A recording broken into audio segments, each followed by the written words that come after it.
अस्सलाम वालेकुम, खुशामदीद। मेरा नाम है डॉक्टर फुरकान यूनुस। आज एक और कैट फूड हमारे पास जुसेरा अडल्ट अवेलेबल है। जर्मन कैट फूड है। इसमें भी अडल्ट और किटन की लहदा कैटेगरी आती है। अगर हम इसके इंग्रेडिएंट्स की तरफ नजर दौड़ाएं तो बहुत अच्छे और बेहतरीन इंग्रेडिएंट्स इसमें इस्तेमाल हुए हुए हैं। अगर हम इसके न्यूट्रिशनल वैल्यू की तरफ जाएं तो इसमें जो प्रोटीन है वो 32% है, फैट 20% है, ऐश 7 है और फाइबर 5.3% है।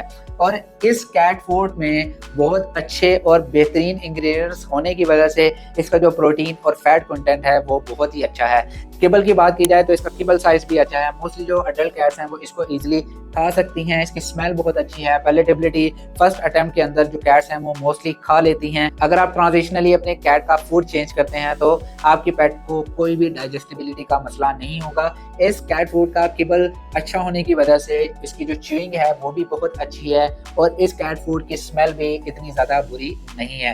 पैकेजिंग की बात की जाए तो ये इस टाइम 2 kg में अवेलेबल है। अगर आपको चाहिए तो हम पूरे पाकिस्तान में डिलीवर करते हैं। तो ये हमारे नंबर हैं, आपको कहीं पर भी ये कैट फूड डिलीवर हो जाएगा और आप हमारे क्लिनिक पर भी रब्ता कर सकते हैं और विजिट भी कर सकते हैं। पैकेजिंग की बात की जाए तो इसके जो पैकेजिंग है, कलर कॉम्बिनेशन मुझे इसका बहुत अच्छा लगता है, लेकिन इतना महंगा ब्रांड होने के बावजूद मुझे इसकी पैकिंग नहीं पसंद। कलर्स तो अच्छे लगते हैं लेकिन मैं समझता हूँ कि यहाँ पे कोई जिप वगैरह होनी चाहिए, कोई ऐसी चीज होनी चाहिए कि जैसे ही आप कैट फूड निकालते हैं इसको फौरन बंद कर दें।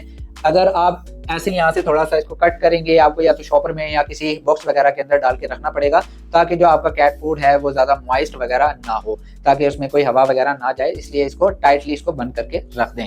अगर हम इसके फीडिंग चार्ट की तरफ जाएं तो फीडिंग चार्ट के अंदर प्रॉपर गाइडलाइंस के साथ लिखा हुआ है कि आपने अपनी अडल्ट कैट को कितने केजी के लिए कितना ग्राम आपने फूड इस्तेमाल करना है। ब्रांड रेपुटेशन की बात की जाए तो पाकिस्तान में इनकी टीम लाजवाब है। इससे पहले मैंने बोना किबू और एक और कैट फूड मीटू के बारे में बताया था। दोनों तुर्किश कैट फूड हैं। ये भी इसी कंपनी के कैट फूड्स हैं जो पाकिस्तान में जो इनका ब्रांड नेम रजिस्टर्ड है वो ये फूड्स तीनों के तीनों इंपोर्ट करवा रहे हैं और भी आगे जाके फूड्स आएंगे।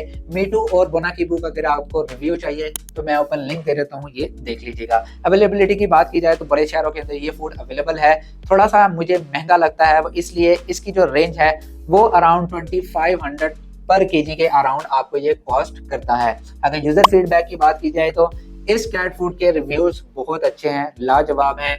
आप ये कैट फूड जब भी इस्तेमाल करेंगे आप इससे मायूस नहीं होंगे। मेरी रिकमेंडेशन क्या है मैं आपको पहले बता चुका हूँ भाई, मैं खुद ही अपनी कैट्स पे इस्तेमाल कर चुका हूँ और अभी भी एक कैट फूड के साथ मैं अपने पेट को ये जुसेरा कैट फूड इस्तेमाल कर रहा हूँ और मेरी कैट्स शौक से खाती हैं। किबल अच्छा है, ओवरऑल स्मेल अच्छी है और आपका जो पेट है वो इस कैट फूड से हेल्दी रहेगा, ये मेरी गारंटी है। और अगर आप ग्रेजुअली चेंज करवाएंगे तो आपके पेट को इस कैट फूड से कोई इशू नहीं होगा। ज़्यादातर लोग एकदम कैट फूड चेंज कर देते हैं जिसकी वजह से आपके पेट को मसला होता है। मैं उम्मीद करता हूँ कि वीडियो पसंद आई हो। अगर पसंद I please like and follow करें। अगर आपको इसके अलावा भी किसी और कैट फूड का रिव्यू चाहिए तो प्लीज़ कमेंट में ज़रूर बताइएगा। इंशाल्लाह नेक्स्ट वीडियो में मिलते हैं। खुदा हाफिज़।